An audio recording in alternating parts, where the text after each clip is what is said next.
This guy is my great-grandfather. On his farm in Auburn, Alabama, in the late 1930s. And in this photograph, he's gathered members of the community around him to celebrate his having successfully introduced the plant in the foreground. This plant was instrumental in restoring nitrogen in soils that had been depleted by decades of row cropping. It controlled soil erosion, but it had some unanticipated side effects. Some of you may already have recognized that plant. Others of you may recognize it from this slide.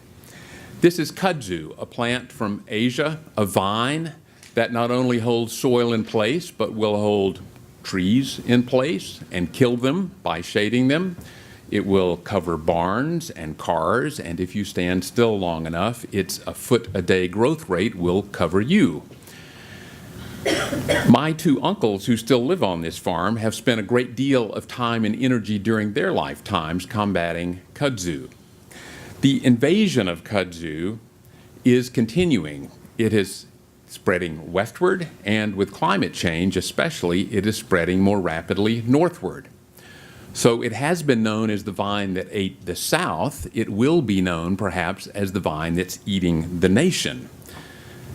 And it is only one of thousands of species that I could offer examples of that we know of as invasive species, species that humans have moved around the planet either intentionally or accidentally, and that end up causing us tremendous harm to human health, to the environment, or more directly to our economy.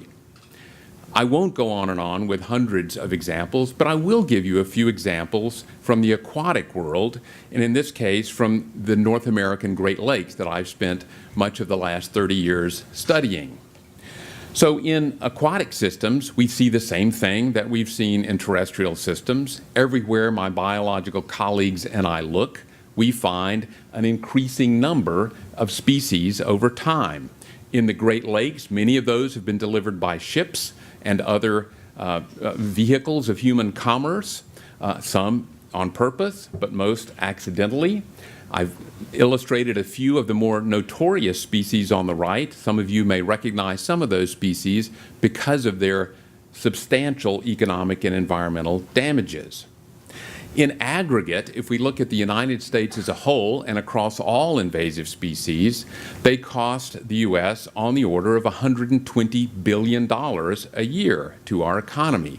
Just to put that in perspective, that's the same cost as the Iraq War was when it was in full swing. These are non-trivial costs. And it remains a very substantial problem. But what I want to do today is illustrate a contribution to beginning to reverse this tide of invasive species. So why do we have this just until recently a continuing accumulation of species? Part of the answer is that we never know they're there until it seems to be too late. We never know they're there till they're really harming us, till the damage becomes obvious. And at that point, too often in the past, it has seemed infeasible to reverse the invasions at that point. Rarely do species make themselves known, especially early in an invasion when we might have the opportunity to eradicate or control them. Instead, what we see when we look at a water body, in this case the Illinois River that I'm going to talk a bit more about, we see a very placid surface. It's hard to know what's going on underneath that surface biologically. What invasions have happened? How abundant are the species? Is there harm beginning? Only rarely, when species get really abundant, do they become really obvious, like these Asian carp in the Illinois River. And even more rarely do they really hit us in the face and cause us to pay attention. So we know they're there at that point, but again, it usually seems to be infeasible to do anything about them when they're at that point. So I want to use this example of Asian carps a little bit more to illustrate both the problem and point the way toward a solution. So Asian carps were introduced intentionally an aquaculture pond and sewage treatment ponds in Arkansas in the mid-1970s. Since then, if you look at the date at the top, they have migrated and reproduced their way up and down the Mississippi and up the tributaries of the Mississippi, including the Illinois River, which, because of a man-made canal in the Chicago area, the Illinois-Mississippi system is connected to the Great Lakes. So in 2009, the U.S. Army Corps of Engineers came to my group and said, traditional fisheries tools are inadequate to tell us where these fish are. They were responsible for trying to keep the fish out of the Great Lakes. They said, can you help us figure out a better way, a more sensitive detection method, so that we know where the leading edge of the invasion is? It's not hard to tell where they are, where they're abundant and they're jumping out of the water and into your boat and into your head. But what we need to do for management purposes is to know, where are they rare? Where is the invasion just happening, where we really have a chance to do something about it? So based on some work by others, we figured that, well, let's try something with DNA, what now has come to be called environmental DNA, DNA that's floating around in the environment. We figured there's a lot more molecules of DNA of an individual fish out there than there are individual fish. It ought to be easier to detect the DNA than it is to catch a fish in the traditional fisheries tools of electrofishing or netting. So when my colleagues went out to the Illinois River and took a few water samples to just try this out, we were actually astonished at how easy it was to detect the presence of the carp. And so we were quite excited, a new discovery of an approach to detecting species when traditional tools were hopeless to catch even a single individual. So, of course, we started sampling further and further up the Illinois River toward the Great Lakes to try to answer the question that the Army Corps had originally asked us. Where is the leading edge of the invasion? How imminent is the threat to the Great Lakes? That's when our excitement at scientific discovery gave way to alarm in terms of a conservation arena. We had provided the environmental protection equivalent of what forensic scientists are doing every day at crime scenes, and what it was telling us is that, in fact, the fish were much closer to the Great Lakes in Chicago than the state and federal agencies that were charged with protecting the Great Lakes had previously known. That, fortunately, prompted a great deal of management activity. Now they had the answer they wanted. Now we know where the fish are. They couldn't manage them if they didn't know where they were. Once we provided the information based on the environmental DNA or eDNA to tell them where the fish were, a great deal of management activity took place. And in fact, since that time, a great deal of research and development has occurred to increase the opportunity and the feasibility of management. A lot of new techniques that we hope reasonably and have good reason for optimism in this case, that in fact this activity, this virtuous loop, is going to protect the Great Lakes from invasion by those two species of Asian carps. So this is the kind of virtuous loop that I think we can hope for with these kind of technological advances. We provided the first iteration of environmental DNA tools to detect the presence of the leading edge of an invasion. That spawned a whole research agenda that continues to grow now for new tools for managing those and other species. The ability to manage them gives new hope and optimism to managers, and therefore greater investments go into improving the environmental eDNA tools. So I want to give you a few examples of how we and others are refining these tools and expanding the applications of these environmental DNA tools.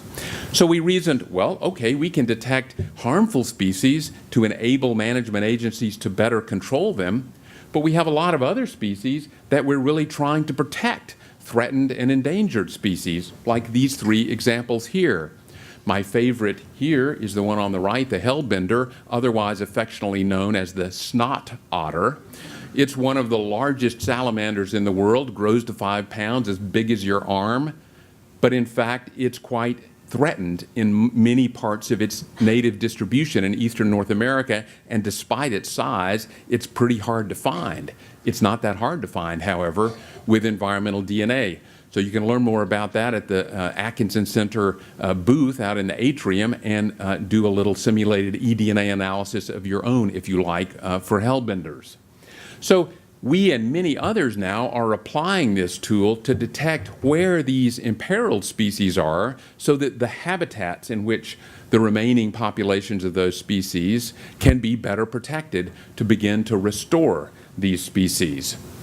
In addition, we and others have said, well, we can apply this successfully to individual species, either invasive or imperiled, but you know, with the same approach in the field, taking a few samples of water, and with only a relatively modest change in what we do in the laboratory, we could actually shift from trying to detect a target species to trying to answer the question, what are all the species out there?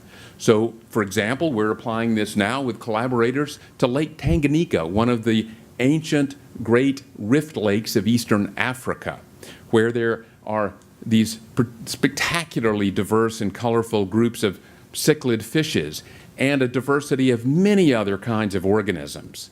So now we can take a sample of water, and by sequencing the DNA in that water, not just say, is species X there, but say, what are all the species there? Where, in fact, do each of these species of cichlids live? That's very important in trying to protect the habitat in which these species live, and many of them have quite limited habitats. In addition, Lake Tanganyika is a very old lake. It's about 10 million years old, and one of the reasons we have that diversity, spectacular diversity of organisms, it's one of the most important hotspots of freshwater biodiversity in the world, is because evolution has been going on in there more or less uninterrupted for 10 million years. And it's also pretty hard to get to in a region of the world where there's not a lot of scientific capacity. So in fact, we know quite a bit about the fishes, but we know very little about a lot of other organisms, and I'm quite sure there are even lots of species of fishes in there that have never been described scientifically.